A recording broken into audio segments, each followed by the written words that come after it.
Ma malaysan kartaa in ra'iisul wasaare dalka Australia madax ka soo noqday ilaa maanta la la'yahay? Harold Eduardo Holt waxa uu dhashay sannadii 1908. Waxa uu ahaa siyaasi caan ah, sidoo kale waxa uu ahaa 59 jir markii la weynayay. 32 sano ayuu baarlamaanka ka mid ahaa, balse kaliya 22 bilood ayuu ra'iisul wasaare ka ahaa dalka Australia.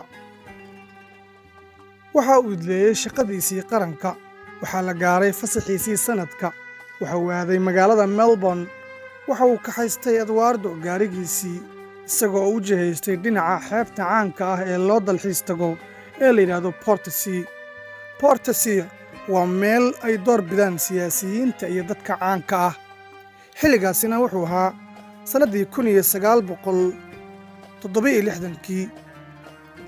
Harold ayaa xeebtaasi ku lahaa daar aad u qurux badnayd oo uu ka casuumi jiray martidiisa gaarka ah. waxa uu ahaa ra'iisul wasaarihii 17aad ee soo mara Australia. sidoo kale waxa uu ahaa ra'iisul wasaarihii saddexaad oo isagoo talada haya geeriyooda. haba sii darnaato xaaladda uu ku maqan yahay Harold ilaa maantadan. sababaha geeridiisa ayaa lagu sheegay dhowr siyaabood, waxaana ka mid ah inuu ku baxay gacantii Midowgii Sofiyeeti.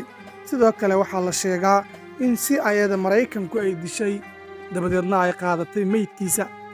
sidoo kale waxaa la sheegaa inuu isagu isdilay. marna waxaa la sheegaa in uu ahaa basaas Shiinaha u adeega oo China u baxsaday. marna waxaa lala xidhiidhiyey arrimo jacayl oo waxaa la sheegay inuu la baxsaday gabar uu jeclaa oo la odhan jiray Marjorie Gillespie. balse iyadii oo markii la waayay Harold kadib la hadashay booliiska ayaa sheegtay in inta uu badda ku jiray uu dabaalanayay uu keliya soo muuqday hal mar, balse aan dib loo arag.